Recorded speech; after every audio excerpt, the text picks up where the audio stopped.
Cuts to Tripoli's water and power supply on Tuesday and Wednesday aggravated conditions for civilians after days of intensified fighting that have undermined preparations to cope with the novel coronavirus.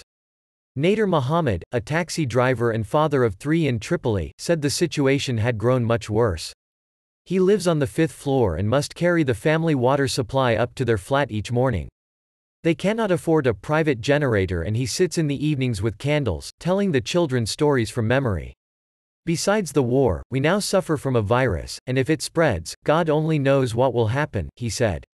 The latest surge in warfare since mid-March has shown no signs of slackening, with fighting and bombardment on several fronts, but no decisive gains by either side. Libya's main split is between the eastern-based Libyan National Army (LNA) of Khalifa Haftar and the internationally recognized Government of National Accord (GNA), which holds the capital Tripoli and some other parts of the northwest.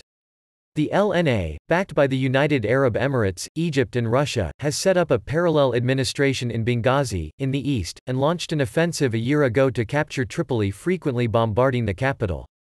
The escalation is in defiance of pleas from the United Nations and international aid agencies to cease fire to allow Libya's war-tattered health system to prepare for the coronavirus, with 21 cases confirmed across the country.